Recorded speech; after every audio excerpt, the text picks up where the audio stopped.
女士们、先生们，大家好，欢迎来到美丽的离家。Ladies and gentlemen, hello. Please welcome to the beautiful Riga, snowy, beautiful white Riga today. I have an honor to introduce my colleagues that will be speaking today at the Trans-European Networks and Transportation Chains in the Europe-Asia Context panel. And first of all, it is Mr. Matthew Baldwin, who is the Deputy Director General of the Directorate General for Mobility and Transport at the European Commission. Welcome, Mr. Baldwin.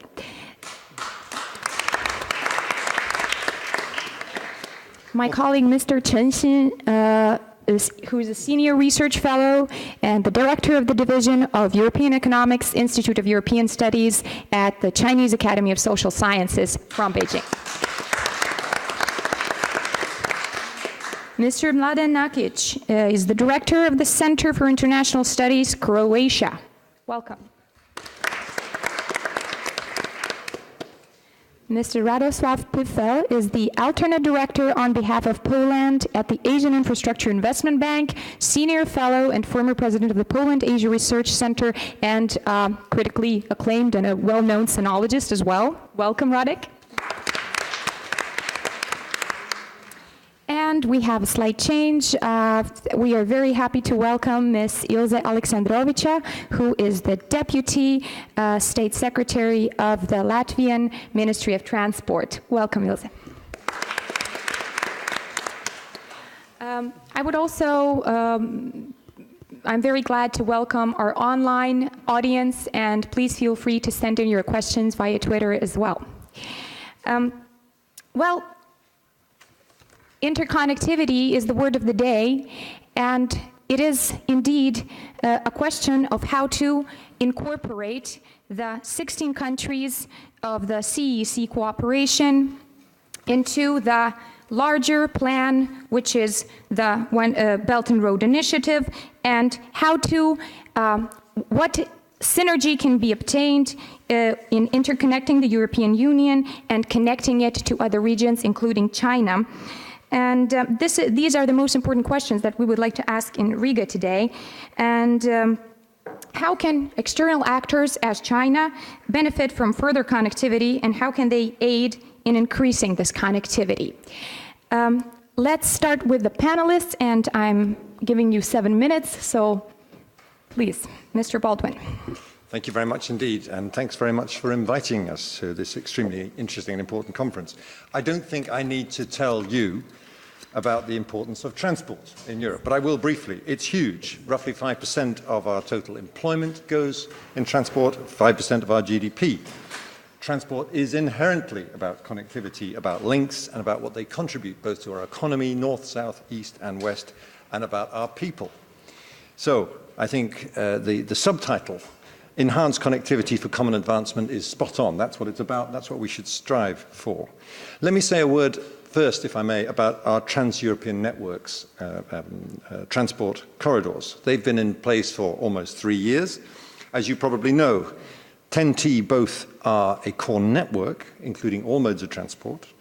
They're also the equipment for innovative transport technologies and intelligent transport services. It's a challenge to member states, the TEN-T. It's not a gift. Member states and other public and private investors have to make the efforts to implement this network by 2030.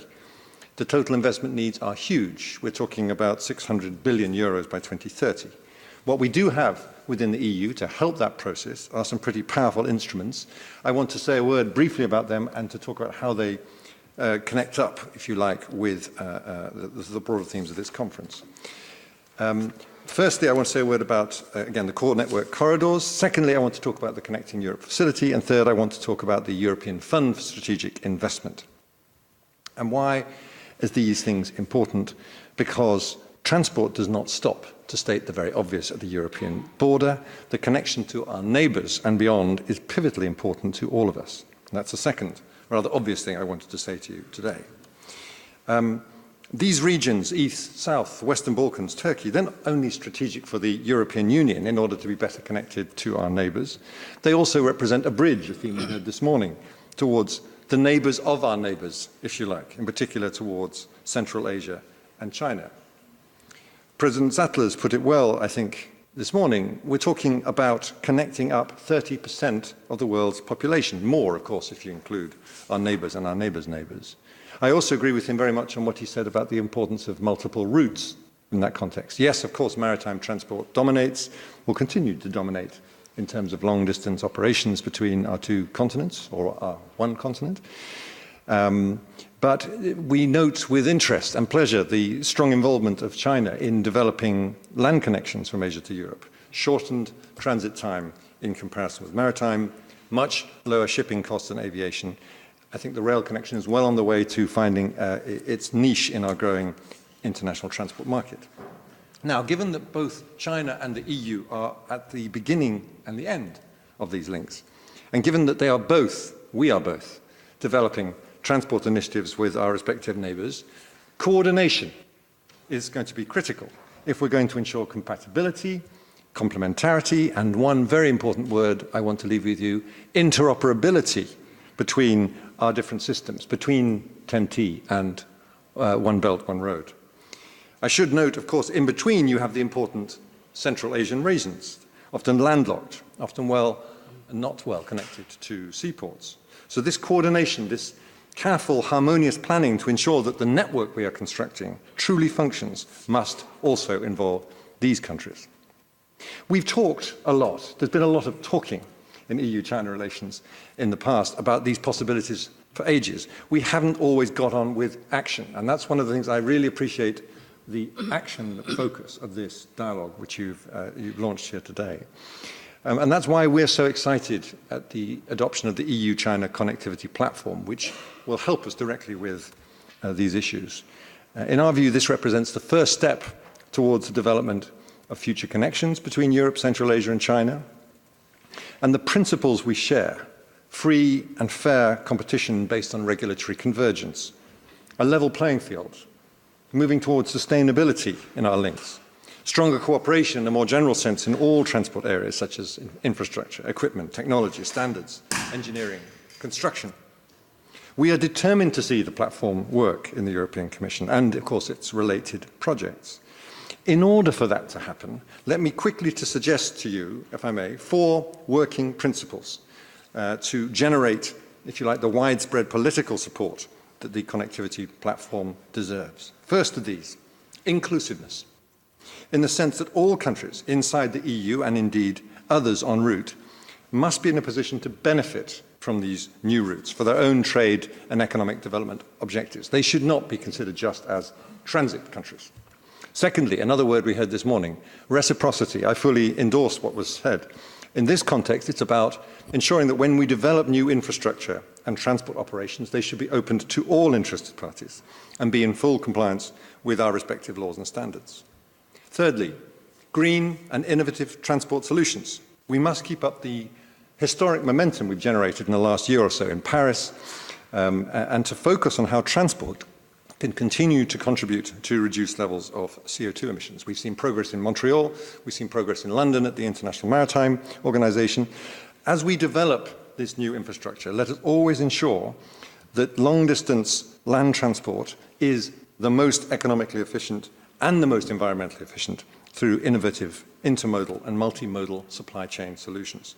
These routes can serve to promote new green transport technologies, and we therefore, if you like, can create a sort of a self-reinforcing, positive process, as we've seen, I think, in terms of sustainability in both Europe and China. And last but not least, in terms of the principles, they should be economically sound.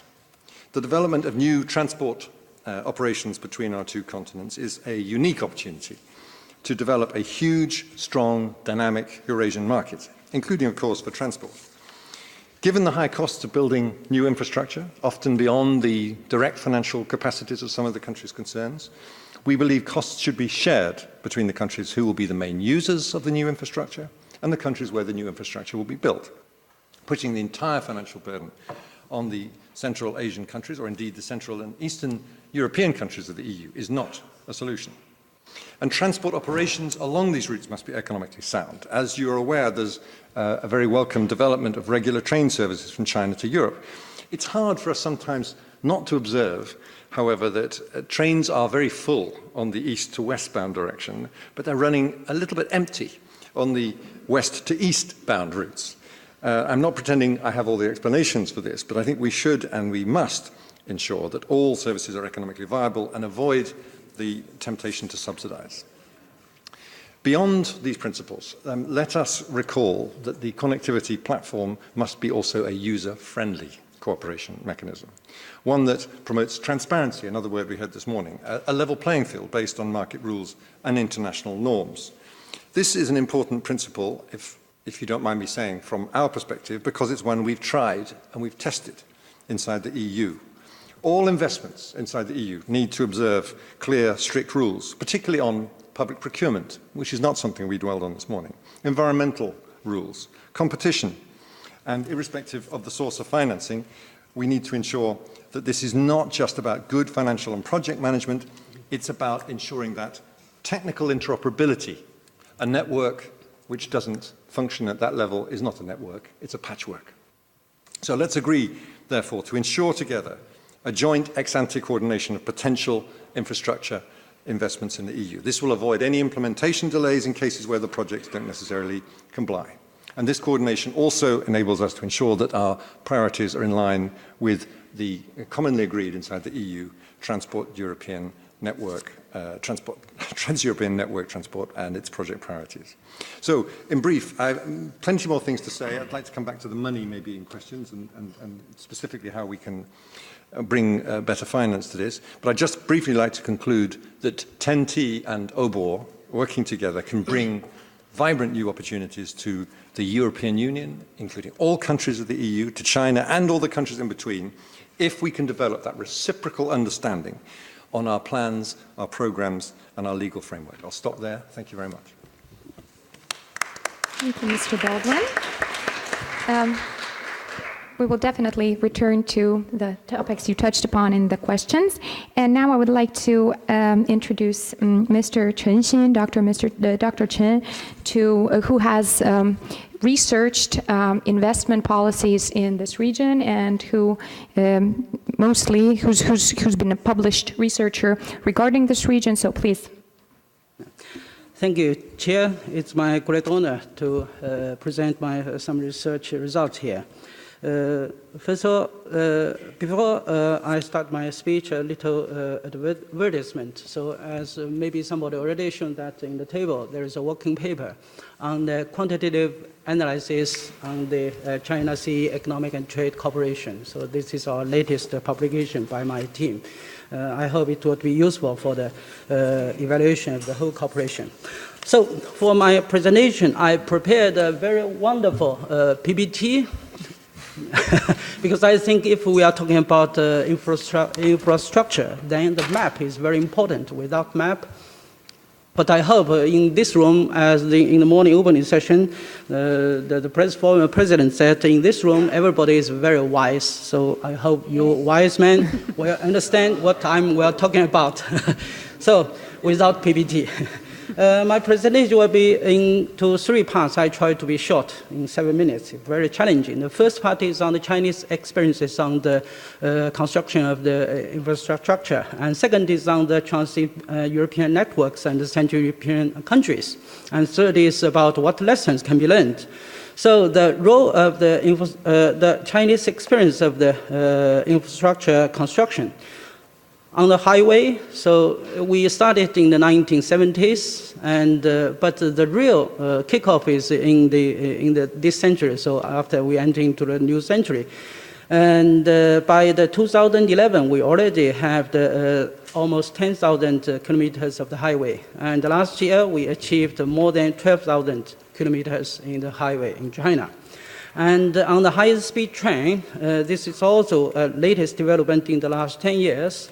And based on the data by the year of the last year, so 2015, we already have the line use about more than 22,000 kilometers by the high-speed train. And also, there are still around 4,000 kilometers under construction. And on the civil aviation, there are more and more airports. So by the 2014, we already have 212 2 airports and more than 832 million travelers and with the 1.4 million ton cargoes. And also telecommunications is also one of the infrastructure. We have the biggest 4G network in the world. So these are the general situation. And I would like to talk something about the role of the government, which is very important. First is the planning. So for the government, the role is to have a very good planning. But at the same time, it should have the good implementation. So talking is very important. Discussing, we can discuss forever, but if nobody implements, that's the problem. And also the financing. So government try to issue the bonds and finance the huge projects.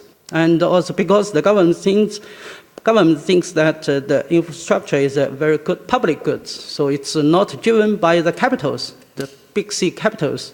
So and nor by the provinces, so not driven by the interest groups or represented by the states in Europe. It's by the central planning. That's the role of the government. Then, situation in the Trans-European railways. If we look at the map, without map, you can imagine. And now, so generally speaking, in the Western Europe, you have very developed network, either the railways and the highways, and also the roads, and also the airlines.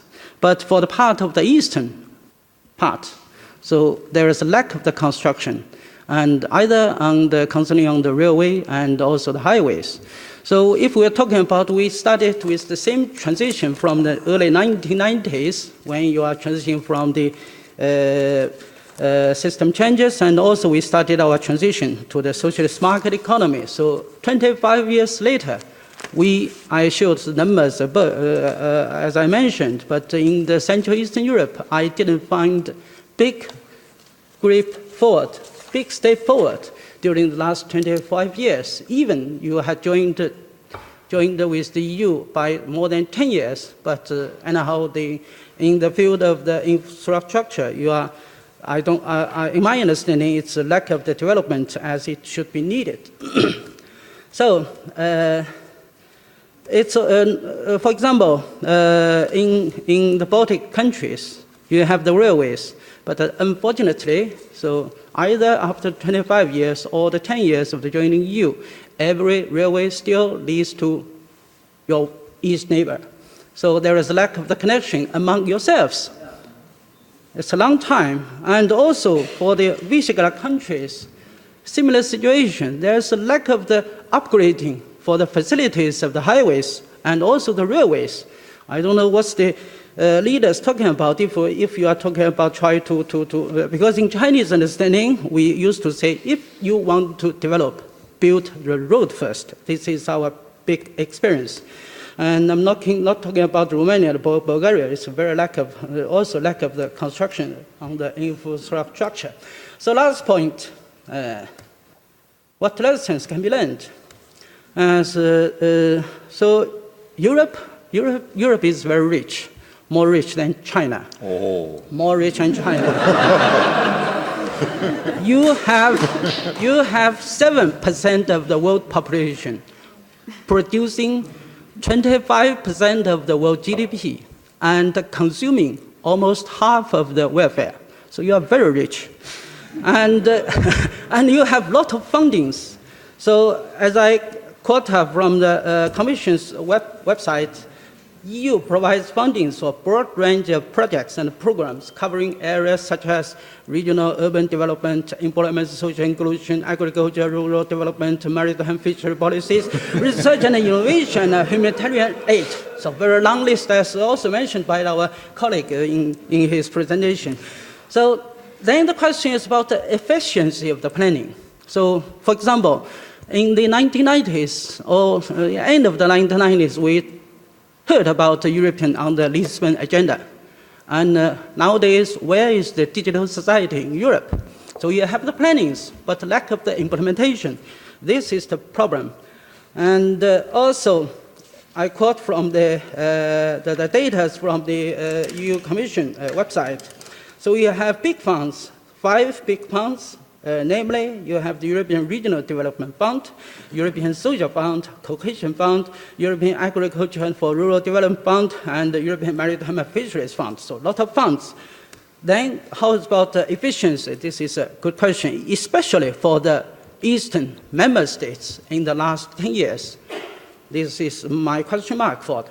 And the latest development is on the Juncker plan. So everybody mentioned it's a very good project for the Europe, for the economic recovery. But if we are looking at the data on the Juncker plan, we can find that for the transport, it only takes 6%. 6%. So you have more projects approved for the SMEs, approved for R&Ds, and also energies. And the transport is take some kind of, okay, I will try to finish. So only 6%. Then if we go to the data provided by the investment website, we can find by the end of the September, there are altogether 61 contracts signed EU-wide. But for Central Eastern Europe, there are only 3 contracts. For the projects approved, altogether EU-wide 73, and for the Central Eastern Europe, only 15. And pre-approval, there are 16 projects, and for Central Eastern Europe, there is only 1. So this is a good question. What's the place for the Central Eastern Europe in the whole EU designing, in the framework? Whether you treat your eastern member states as the same status as your western part, because western part already developed, and for the eastern part you have the room for the improvement, but there is still lack of the imbalance. So here is my question. So I stop here because my time is out. Thank you very much for your attention. Thank you, Dr. Chin, for raising some very important questions here. And now I would like to switch to our next talker, Mr. Nakic, Mr. Mladen Nakic from Croatia. How do you see the transport connectivity issues here? Thank you, Una. First time in Riga. Thanks to Andres and your team. It's a really nice gathering to discuss friendly topics for most, I guess. I don't see any concerns, actually. What I see is more opportunities for Europe and for those who are involved in these Belt and Road initiatives and 16+1. Of course, if we follow what Matthews mentioned, these several key or crucial words, I think Europe should be very interested for that initiative, because we have 2 routes. We have a land, we have a maritime. The fact is that land and the transportation infrastructures, energy, will just actually ends up in Europe. And of course, the sea infrastructure is very important for Europe, because most of the transport of the goods and trade just goes through maritime. For that reasons, I think that I can understand some kind of concerns from European Commissions when we are talking about the 16+1. Croatia is a part of that 16. But on the other side, I think we have to see the broader picture. I understand that some concerns coming from the fact that most of EU countries is not involved in the Belt and Road initiatives. Good news is, for example, that as Chinese president mentioned, that trade and infrastructure, transportation infrastructure will be in focus, and that's the good news for Europe. Maybe the less good news is that China is considering building some kind of agreement on free trade agreements. That will be, let's say,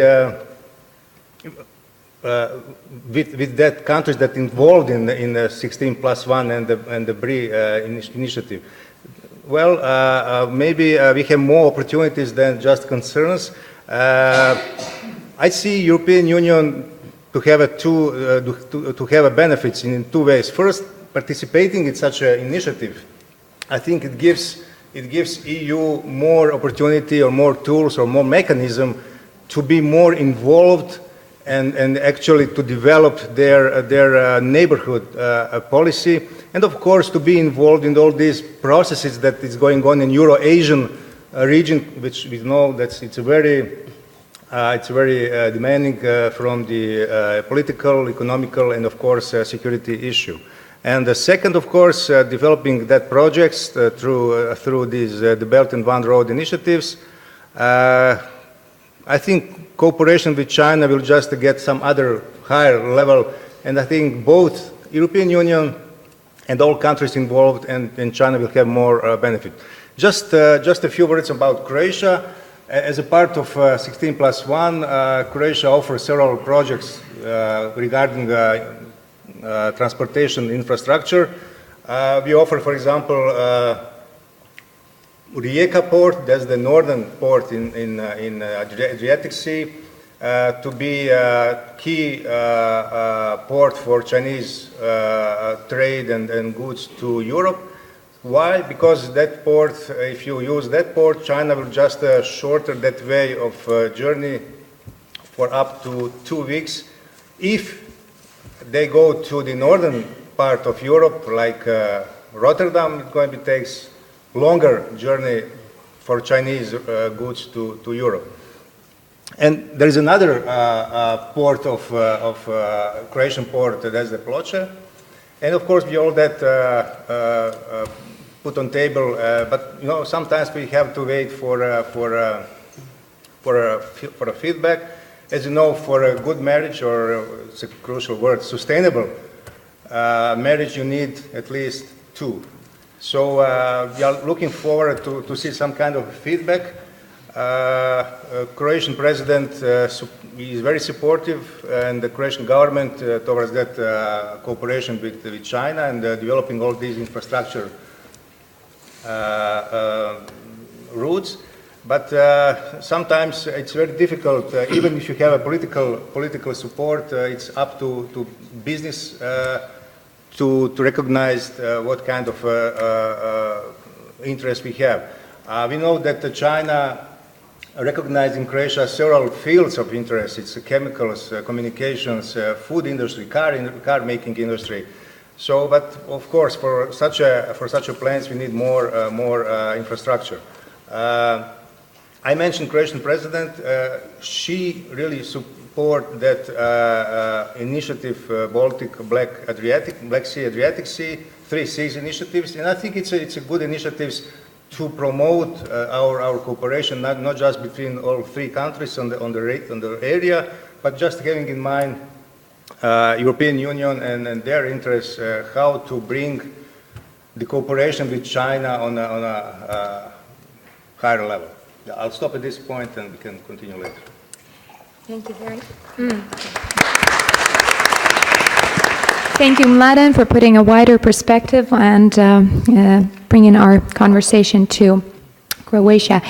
I would like to ask Mr. Radoslav Pitel to take the microphone and... Okay, does it work? I guess it works. Yes, you should sit closer to it and then... Okay. Labadien, Stadziahao. Good afternoon, ladies and gentlemen, as we speak at least 3 languages here. First of all, I would like to express my gratitude to Latvian Institute of International Relations and Andris, Una, and the team of the Institute for the invitation. Thank you very much. I'm very happy to be here. Second of all, I'm awfully sorry for not very inspiring speech I'm going to deliver today, but being a part of a new global finance institution doesn't let me to talk too much. This is the main difference between, at least that's what I learned in the last 3 months, that the main difference between the think tank world I still belong to and the global financial institution is that if you work for the think tank, the more you talk, then better. But if you work for the financial institution, the less you talk, then better. So I'm very happy to be here with all of my friends from China, Central Eastern European countries, and the Chinese Academy of Sciences. Although I'm awfully sorry I cannot talk too much on some issues related to AIB, and also interconnectivity, which is the key word of the 21st century, and which is the key word of Asian Investment Infrastructure Bank, which I'm affiliated to at the moment. Well, I think we could learn, and I would like to turn your attention to the team of experts that will be formed in the end of this year, EU-China connectivity platform. And this team of experts would be established until the end of 2016. And actually, I'm as the one and only Central Eastern European member of the board of Asian Investment Infrastructure Bank. I would be very happy to join this team, and maybe not only experts from the European Bank for Reconstruction and Development and the World Bank, but also from AIB. I think it would be a great idea, and then we could learn more about the projects and about interconnectivity of European Union and China, as well as Central Eastern European and China. I think we have to face two challenges. We were often mentioning about it in the last years. The first is the challenge of priorities, and then I would like to refer to the article written by Professor Liu Zuokwei, who identified the four circles of interest of China. And of course, the first circle, they are the superpowers and the neighbors. The second circle constitutes of countries very important from China, like Central Asia, and the Central Eastern European countries are in the third circle, right? So I think it would be great if we are able to move from the third circle to the second circle. It would be great if we could do it through the European Union and raise our importance to the level of Central Asia. I think it would help to resolve many problems, and it would help us to constructively react and face this challenge. Challenge number one. And challenge number two, these are the projects we have to work out, because I'm in touch with many officials from the Ministry of Infrastructure, and I talked to them before I came to Riga, and they always tell me the same things, actually, that they try to come up with very concrete projects and very concrete solutions, but then these projects do not work out. And as it was said before, it was mentioned by Matthew Baldwin before, we need better coordination, as we have different standards and different strategies, so we have to work out the better synergy. It was also identified last year by Prime Minister Li Keqiang on the occasion of the last summit in Suzhou, that we have to work out this synergy. I think it's very important. And the answer to these questions, maybe I don't want to put too much pressure on our colleagues from Hungary and Southeast Europe, but I think that we've got at least two regions that leave the others behind, that is Hungary and Southeast Europe, that if we look for some inspirations and success, there are some projects we have to look at. For example, I think very important project that is Belgrade-Budapest, right? I think it's being very much observed in other countries, Central Eastern European countries, because we can learn from successes of Southeast Europe and Hungary. If this project is successful, I think it would be very inspirational for other Central European countries, including country I am from, that is Poland. Of course, we might point out three reasons why those countries are successful. I think being joined by Latvia now. First is maybe because there's this growing division between maritime part of Belt and Road Initiative and land-led connections. I think of those countries, they have higher priority in Chinese strategy. Second, maybe some of them are less integrated with the European Union. And third, maybe they have stronger ties with China. But I think if they succeed, we could learn in other Central European countries from their experiences. We should observe the examples of false examples, just to see the clear benefits and better solutions in the future. That's all I can say for now. Thank you very much. Thank you, Radek, for allowing us to peek under the curtain. And please, Ms. Alexandrovica, we welcome you. Okay, good afternoon, everyone, and thank you for this opportunity to speak here today in this company, and my colleague Andris Maldups, who is directly working every day with all these connections, now is also taking part in the today's visits of the Chinese counterparts. So I think it is very practical and good context in which we are here today, that on the side of practical and policy level negotiations that are taking place today in Riga. From Latvia's perspective, we take, from the planning point of view, we pay a lot of attention to Eurasia contacts. And here, for many years in Europe, we have been negotiating the so-called TEN-T networks, and now are trying to focus our investments on the corridor perspective. If we are talking about just mentioned investments and how we invested, do we focus it, is it effective, then we see that this corridor perspective could make it more visible and focused in the context of external connections. And here we see that it is a positive move that after defining our internal corridors and connections, after focusing our investments that we are doing on this TEN-T network, we are moving towards Eastern dimension, Eastern partnership, Northern dimension, 16+1 format in one group of countries, and also the EU-China platform that is now developing.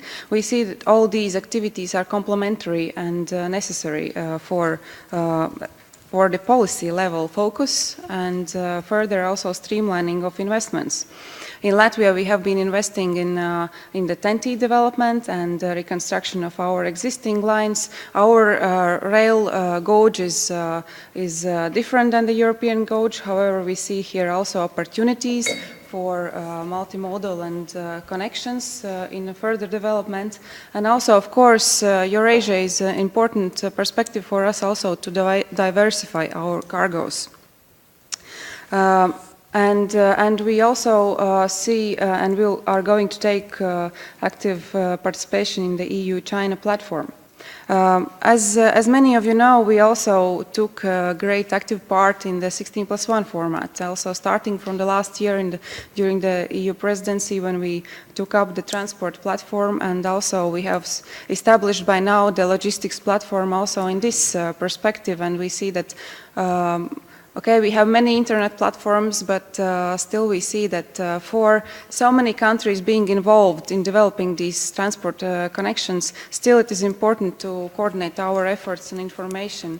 And also, at least for the first contact, it is important to have points of information where we can gather at least the basic information and contacts in each country at one place.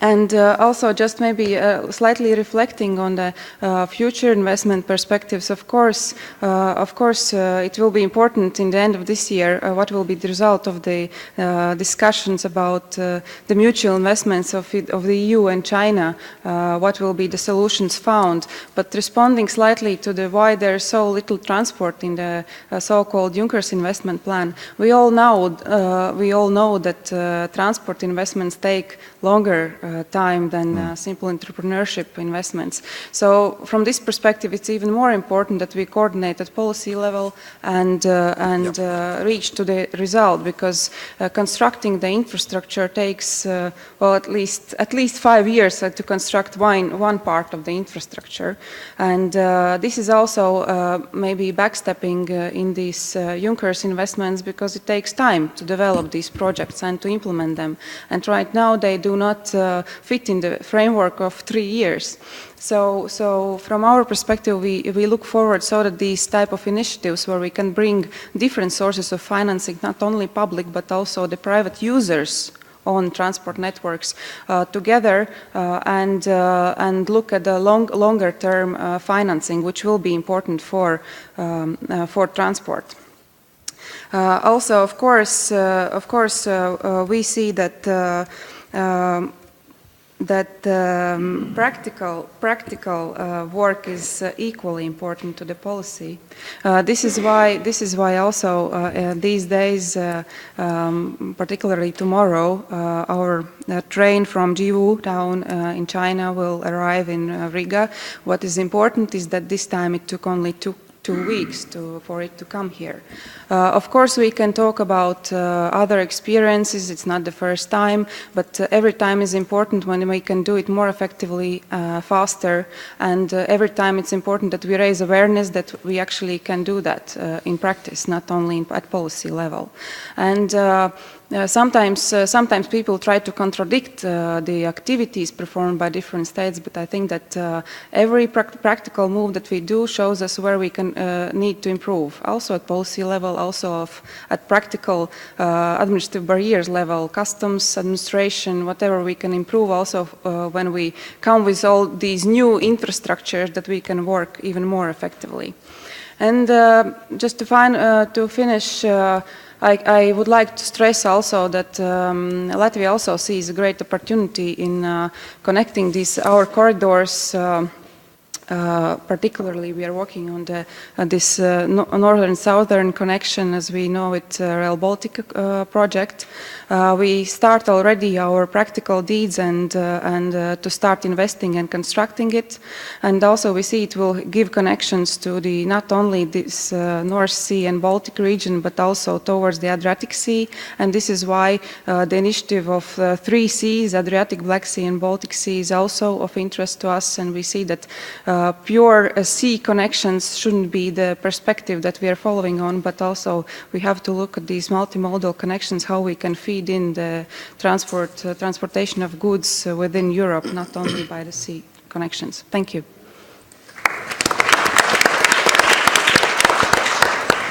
Thank you, Ilse. Indeed, the Chinese Prime Minister this morning, also during the bilateral meeting, talked about the opportunity of Chinese companies to take part in the tenders and to take part in the building of the Rail Baltica project. So, thank you very much. Now I would like to sum up what my colleagues just said. So, Mr. Baldwin.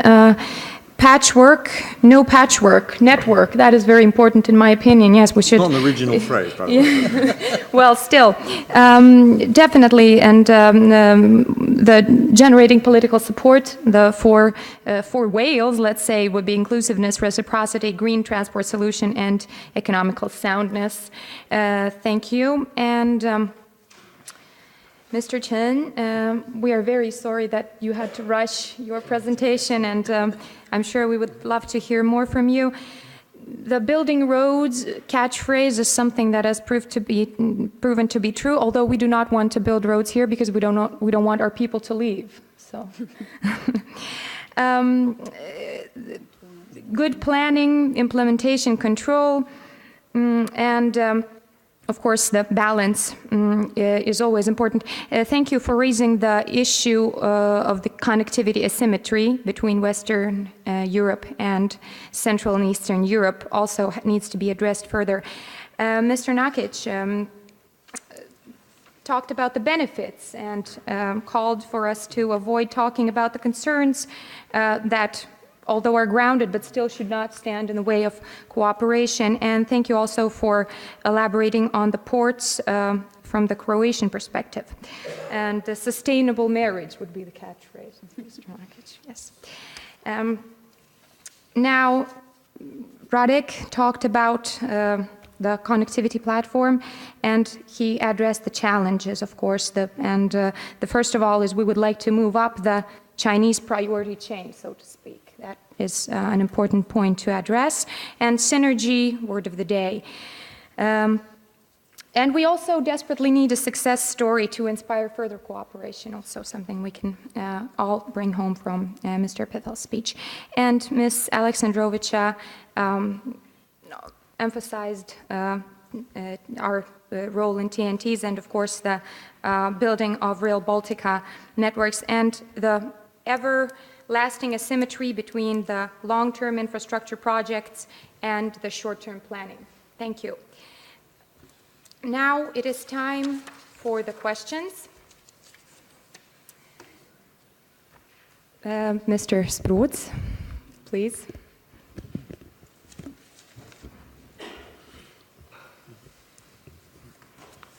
We will be taking the questions in blocks. After we take the questions in block one, we will ask our panelists to answer them. Thank you so much. I think a little bit more like this. Great panel, great ideas. I think, and also the very positive general, you can say, the frame and fundament.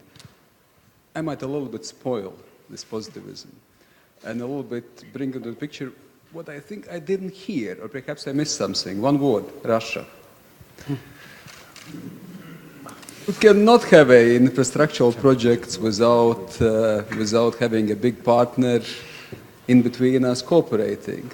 So the question is, can we really have a success story if we have not so much a success story in EU-Russia relations at the moment? Should we wait until we normalize our relations, or we can proceed forward? How does it look from let's say, this perspective? Thank you. Thank you.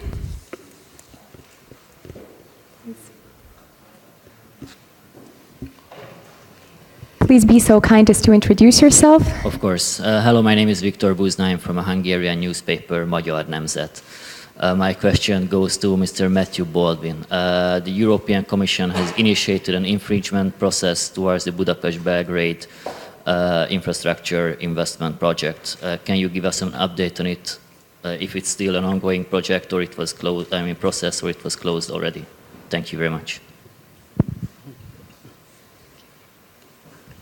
Hello, Jakub Jakubowski, Centrum for Eastern Studies, Poland.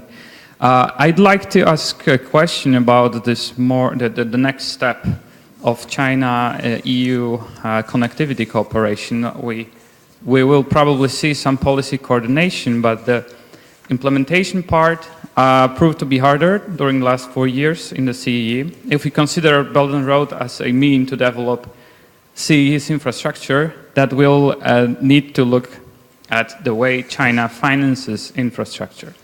And for the last 4 years, we've seen establishment of credit line, considerably big credit line that was not utilized within the EU countries. My hypothesis, pretty obvious, is that if you compare Chinese methods of financing to EU's funds, that is cohesion funds that are refunded, or strategic investments for Europe that are strongly guaranteed by EU institutions. If you compare the Chinese credits to that, that might not appear very interesting for regional actors, states and regions. And my question for all the panelists is, do you have any idea how to effectively utilize the Chinese financing, how to make it more complementary to the EU funds, in practical terms, how the Chinese capital can be poured in these projects? Thank you.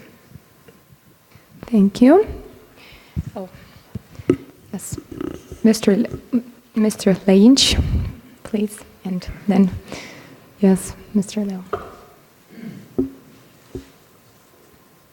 Okay, everybody's talking about the Chinese train coming into Riga tomorrow. What's in the train? Anybody know?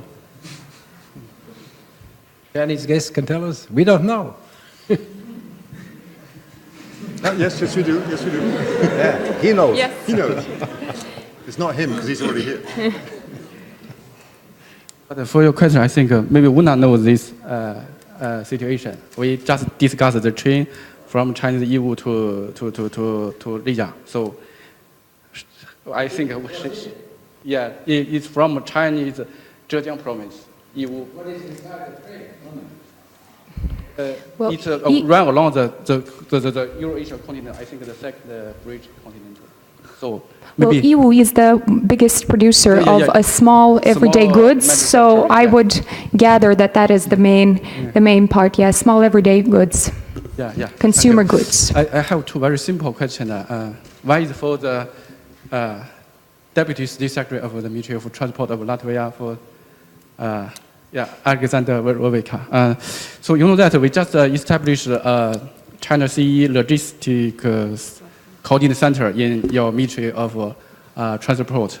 So I also know maybe you are the coordinator of this logistics center. So I want to know, in the future, what is your plan to operate this coordinated platform? So I'm very interested in this. And the second question is for my friend, logical professor. I want to know what is the aim of the Poland to join the IIIB? Thank you.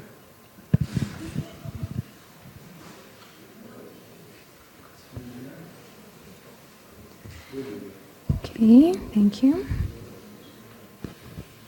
All right, let's take one more question, please. Thank you. Mia Michalski again from the EU Institute for Security Studies. So, Mr. Cencini, you actually offered quite an astounding criticism of the EU policies in the field of transport, and I think it would be unfair actually to ask Mr. Baldwin to defend himself. So I'll do a bit of his job on his behalf, just by comparing some of the EU transportation policies with the Chinese projects. So example number one, in Montenegro, Chinese highway project based on lending has actually meant 25% of the GDP being now meant a debt in the value of 25% of GDP. This meant that European Union, World Bank, and other institutions had to stop lending to this country because there was no more fiscal space for any other project there. Example number two, the Belgrade-Budapest railway. In the beginning, China was pushing for this project actually to be a high-speed railway for transportation of cargo. And again, market realities are such that transporting that high-speed railway is pretty expensive, especially for maintenance, and the costs are quite high. And even when you use the high-speed railway just for passengers, usually this is not economically viable. And the reality of the market is such that you can charge more for 1 kilo of human flesh rather than for commercial cargo. So using high-speed railway for transporting goods is even less economically viable. Here, the criticism was from the EU actually justified as well, and the speed of this connection was lowered to conventional speed, making the project actually more rational. And example number three, in Kyrgyzstan, China is as a link between Europe and China is proposing again to build high-speed railway. Kyrgyzstan is one of the poorest countries in the world, and as you know, even in such rich countries like United Kingdom, there was a very long discussion about the viability of high-speed railway. And there the conclusion was that it's actually quite costly, and perhaps UK should be rethinking this project. In Kyrgyzstan, not only it's the poorest country, but as well its topography is such that you have, I think the Irkestan Pass between Kyrgyzstan and China is at a level of 2,000 meters, and it's extremely costly to build such a project. At the same time, if you see the number of containers between China and Europe, without such costly investments, this traffic has already increased considerably. 3-4 years ago, there was almost zero containers transported through Kazakhstan on the way to Europe. Now, with only small adjustments, in custom procedures, in transportation procedures, with little investment, China has achieved that you have now up to 30,000 containers already transported on this route.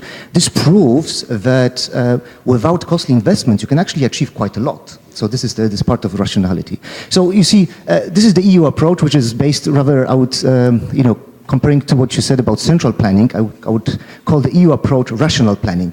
And this, especially it reverberates here in this region. When we since 1989, I think we are much more supportive of rational rather than central planning.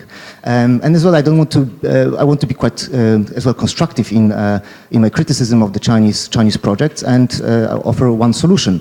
And this solution is to switch actually from lending to investments, where China would be actually putting its own money. When you lend to a country, the entire risk of the project is given to a country which is hosting the infrastructure.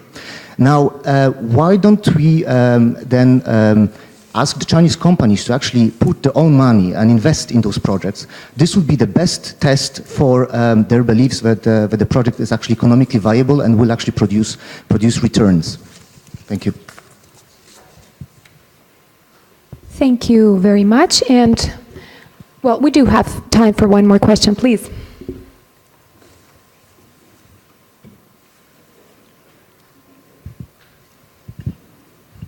Justyna Szczurnik, Polish Institute for International Affairs. I have a short question to Chen.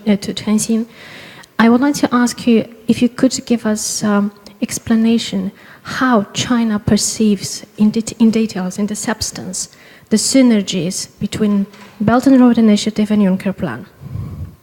What does it exactly mean for China, the synergy between Juncker Plan and Belt and Road Initiative? Thank you. 请问我们来自中国的同事今天想提问吗？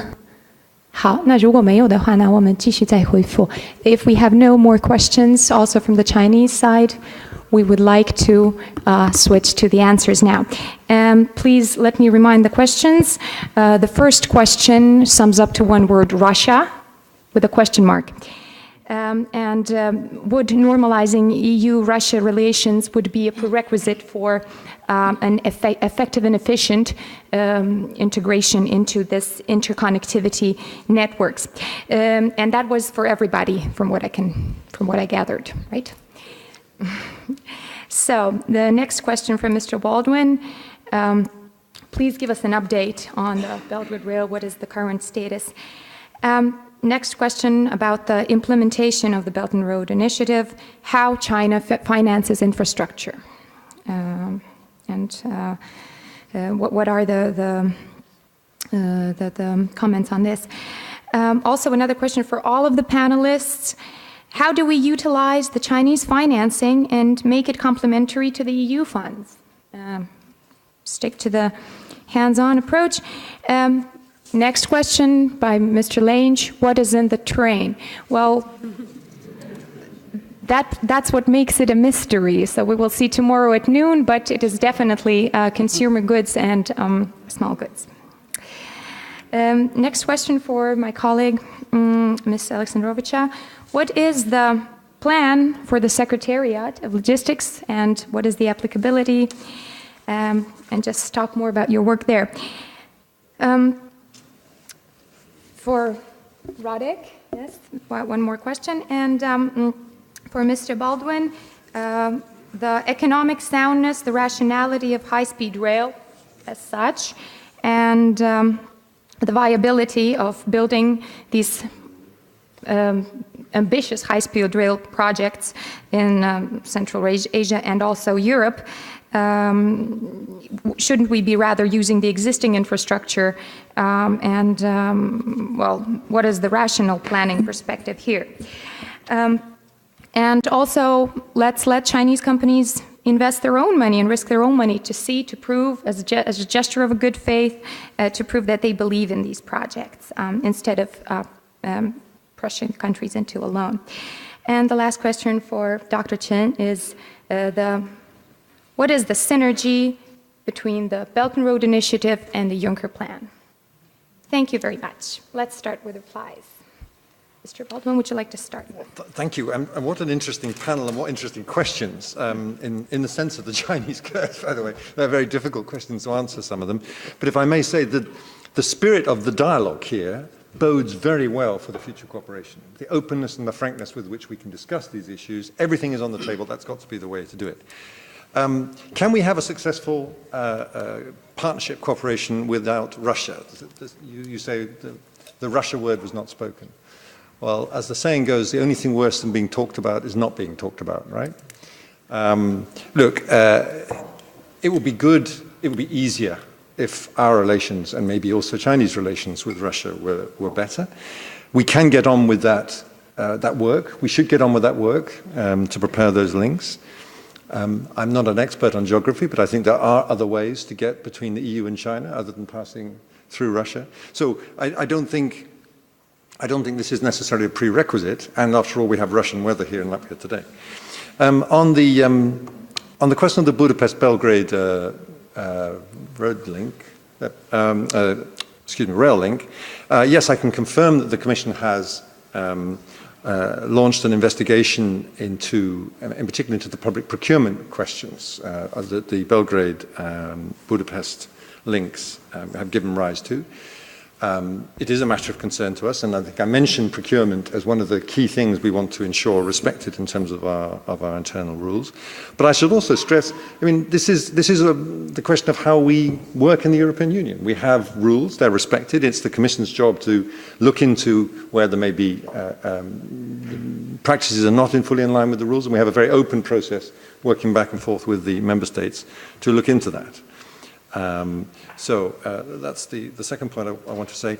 I ran out of time when I was speaking earlier. I wanted to say a thing or two about money, and I'm glad I didn't, because it gives me a chance to respond a little bit to what Dr. Shen said very eloquently. He made an unfashionable plea for central planning and its importance. And maybe to explain to you something you, I'm sure, already know, that the way we administer our budget in the European Union is a bit different. I think I'm right in saying that 3/4 of the money we distribute is actually done in close cooperation with and association with member states and local authorities. That's the way we work. It's about coordination. It's not about thinking we have all the answers in the European Commission. As you've heard today, I may not have all the answers myself. And so we want to work with others. And that's the first thing. If you look, secondly, at the funds we distribute, you mentioned the Cohesion Fund, you mentioned the Regional Development Fund. If you look at the distribution of those money, overwhelmingly, I don't have the figures with him, I'm afraid, overwhelmingly going to countries from Central and Eastern Europe. By the way, it also goes to some pockets of real poverty and deprivation in the old member states, not least as they adjust to changing global patterns of trade and investment, by the way. And so, my fairy godmother up here also answered very well, I think, some of the issues in detail, so I won't repeat what he has said on those aspects. Just more quickly, and lastly on the money side, I'm conscious that people wish more money was going into transport from these big funds.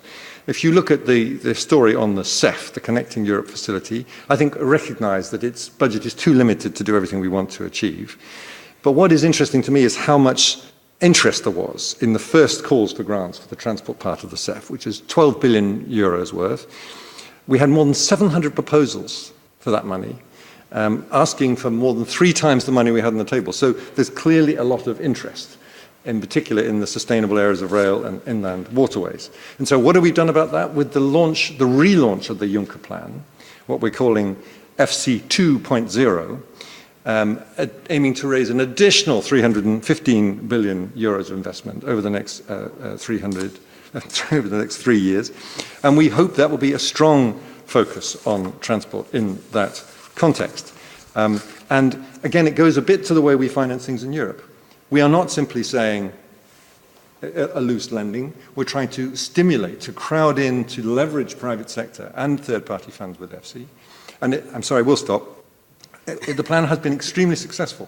We generated 127 billion so far, 22.3 billion of it financed directly by FC, and a significant share of that is going to transport projects. Last point, I share you in drawing a mental map for our audience. And if you look at that map, and you look at our 10T corridors, they are strongly represented in Central and Eastern Europe, north-south, east-west, and we know that they're networks and they need to connect to outside Europe. Trust us, we're getting there. Thank you. Mr. Baldwin, existing infrastructure versus building new high-speed rail. I'm not going to pretend, I mean, you're right, it's a question of controversy, including in the country I know best, where it's the only subject debated longer than than High Speed 2 is the question of Heathrow Airport. We know predisposition. We've had some very successful high-speed lines within Europe, in Western Europe. There can be high-speed links. I think the right question to ask is this the right horse for the right course? Looking at the nature of the economy which you're serving and the type of business you wish to do on that link. Thank you. Dr. Chen, the microphone is yours. The floor is yours. Thank you very much, Chair, and thank you for the questions. They are very, very good questions, wonderful, but very challenging. So I try to answer some of them, but not all of them. Russia. I think the card is on the European side. Let's say if, so we already have the train from China to Łódź, for Łódź. And last year, or this year, the Polish would like to promote the Apple export to China by train. But if by accidentally, quoting, Poland does something on Russia negatively, then whether the train in Russia will be stopped for some reasons, very technical reasons, reasonable reasons, stop for 1 month, and then Apple goes to the apple pie. What will happen? So this is on the European side. It's not on the Chinese side. This is a question. Chinese goods also go in these trains. Then the planning. I'm not questioning about the financing, about your funding, about your budget. You have a lot of, so it's quite right. But what I'm questioning is the efficiency of the implementation of the planning. So you have TNT, I don't know how many years you will implement. You will finish that. 2030. 2030, okay. 2030. In Chinese way, for example, what we are doing with the highway. So we have the planning, and we design the rotor. Then we divide all the parts to the different provinces, and at the same time, all the parts started to be constructed. 5 years, there is a highway. So this is Chinese way, but in Europe, you have different funds. As you mentioned, the funds have to, so EU provide funds and also ask the regional government for co-finance. They have their own interest. They ask a project for construct 80 kilometers highway, then stop. There is no continuous. And the other government have another idea, construct another part. Okay, they stop. For the economic reasons, the best way for constructing the road is to connect together. Then it will have the efficiency. Otherwise, you have the parts of the highways, but there's no efficiency. This is the big problem. So if you, I do wish you will have the success by the 2030 to finish the TNT, but let's see. And also on the regional planning highway, there are different discussions on the speed. What does it mean, highway, high speed? So 350 kilometers is also high speed. 160 kilometers per hour is also high speed. And even 120 kilometers per hour, maybe it is connected with the high speed category. Because at present stage, the Belgrade-Budapest rotor, I think is somehow 40%, 40 kilometers per hour. It's very slow. And by the way, it's only by one trail. So in some extent, it should be updated for the two trail. And for the speed, it would be upgraded. And it is not only related with this part, it is the whole general part from the Cyprus to the Budapest. It will be a new rotor for either for the Europe and for China to have a new possibility to deliver the goods. And in this sense, I would like to emphasize that especially in the infrastructure project, we cannot take the consideration for a very short view. in 5 years only for this part. We need to have a broader view. When the whole ROITER completed, what does the impact for the whole region? What does it mean for the FDI? And what does it mean for the social development? It is all related. It's a general picture. It is not only about infrastructure. This is Chinese ways for thinking. And also for the synergy.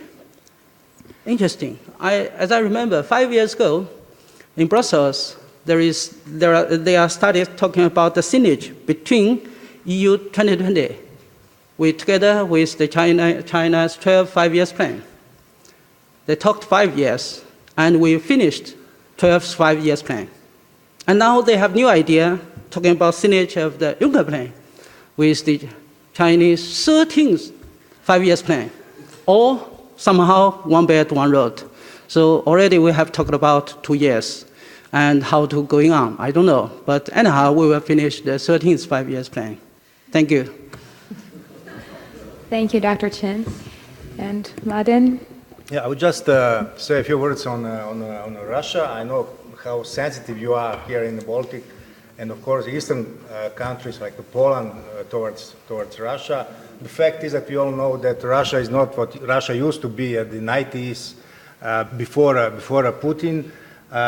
We in the Balkan also knows that Russia has wants to have an influence in that area, so there's some kind of connections.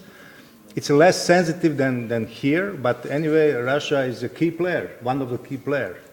So maybe the problem is how to put together geopolitics and geoeconomy, because now we have an influence, we have a benefit from geoeconomical reasons to go with that cooperation with China and the European Union, United States, West, East, Asia, Europe. But I think currently we have more influence on geopolitics than just use that benefits from geoeconomy. For that reasons, I think, speaking about China, I think China would need to do more on public diplomacy and better to communicate what they really want with that Silk Road. And of course, I think China should give more room for medium and small companies to be involved in that projects. For the European Union, as a part of the European Union, I think that European Union needs more comprehensive strategy to China and of course to Russia. We know that Russia and as well China have their own national interests, as European Union has, the United States. So we have to respect that national interest and try to return our relationship towards what we call partnership. Then what we have now, some kind of tensions that I think nobody has benefits from this current situation, of course caused by Russian aggression on Ukraine and the annexions of Crimea. Thank you, Mladen. And Radek, please. Okay, very briefly, just 3 points. First of all, I'm very grateful that I could take a part in this discussion. It's very inspirational. So inspirational that it's hard to contribute anything to it. But very good questions. And maybe the young experts from Poland Asia Research Center, actually, we came together, like 4 of us, the whole team, Patricia, Adrian, and Janusz. Maybe you can show up. Maybe you will find an answers in the future as the people who will build up the Silk Road to zero in the future. Okay, second point, I'm from Poland, so I have to talk about Russia. Of course, Russia is very important. You know, whenever I'm back to Poland, I can I'm just listening to many discussions that are going on in my country, and it's discussing about the bear without the bear.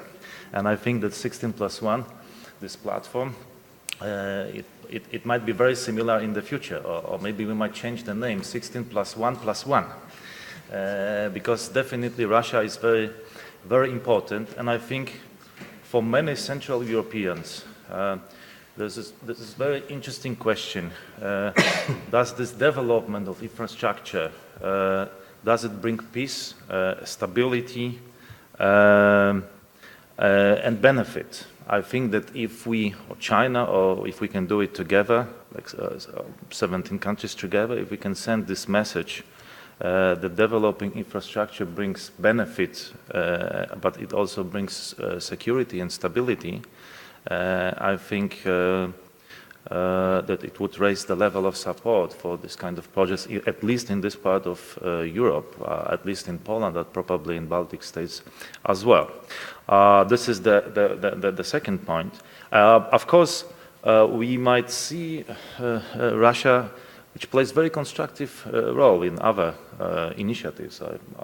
I can see that in Beijing, and I believe that it might play a very constructive role in this initiative as well. The third point is AIB, right? 就是那个刘作贵教授的问题啊。那我们下次在北京见面的时候，我告诉你。需要我翻译吗？ I'll tell you next time when we meet in Beijing. What I can tell now is that why Poland joined AIB. I think we just followed other countries like United Kingdom, because Poland was not the first. First in Europe was the United Kingdom, then Germany, France, Italy. So Poland followed other countries. That's number one. Number two is that we are not afraid of China, and we are very open. So whenever I talk to officials from many ministries, they are very open and very eager to cooperate with China. And we have this, I would say, sense of adventures that something new is going on in the 21st century, and we want to be a part of it. That's why we are in AIB, I would say. Yes, and you know, I'm personally, I'm saying this as a private person, not as the representative of Polish government or AIB. But I think it was a good decision, because we've got 20 other countries to join AIB soon, including 5 other countries of the region. Latvia is joining AIB, at least applied for. The application was sent. There is Lithuania, there is Hungary, and there is Romania, and also Moldova, although Moldova is not part of 16+1. So I think that's the best evidence that our decision to join the bank was the right decision.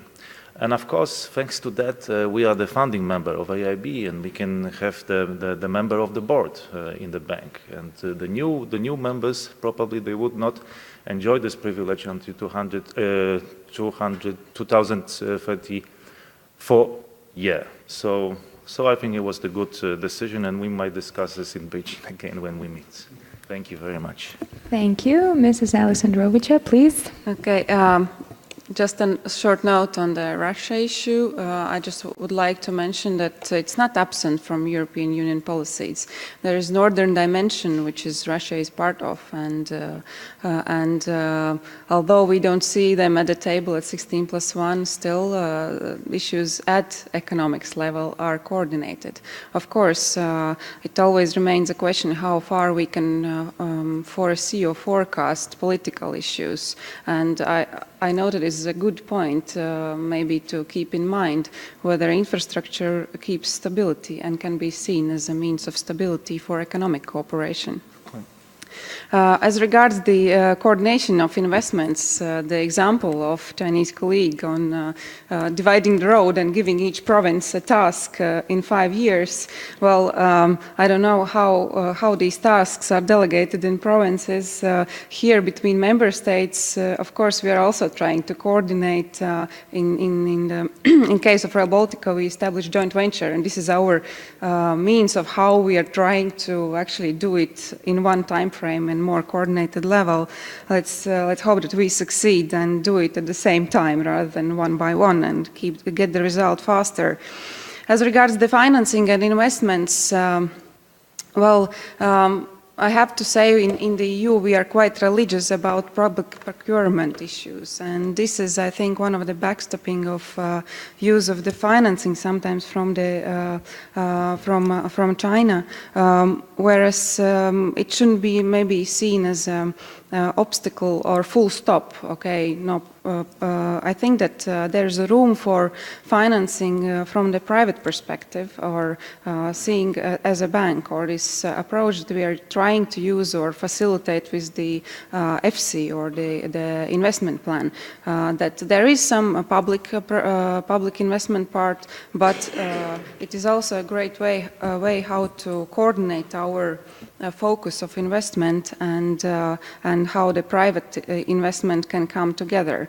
Let's say, for instance, if we invest from public sources in road, then private source can build a terminal, and this could be a combination of how the financing could come together, public and private part, and maybe China can play more role in this private co-financing part.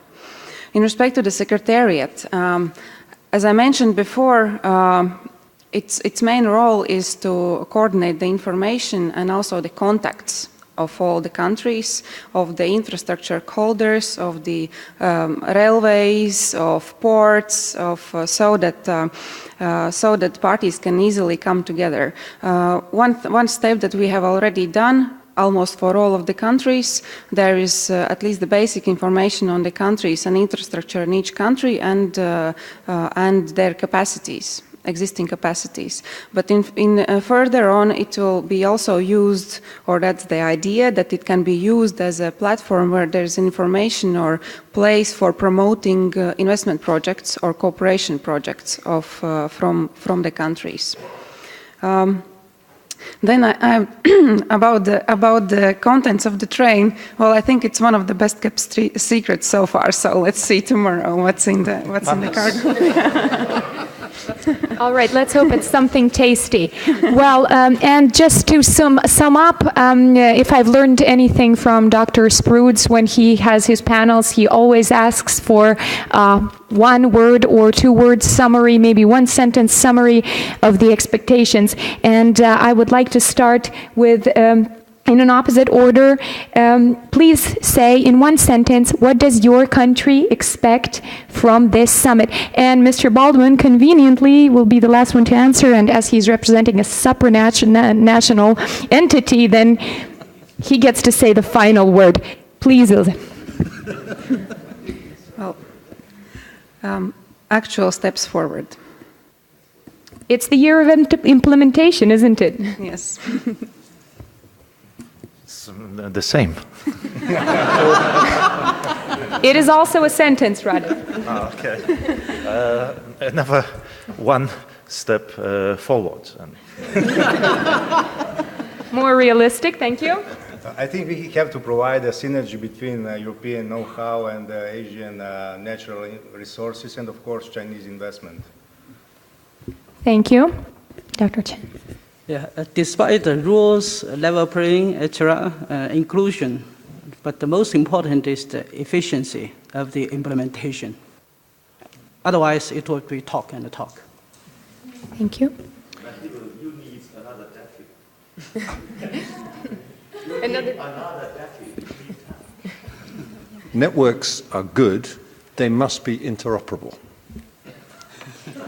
Short and consistent. Thank you, ladies and gentlemen. Now there's a coffee break for 30 minutes.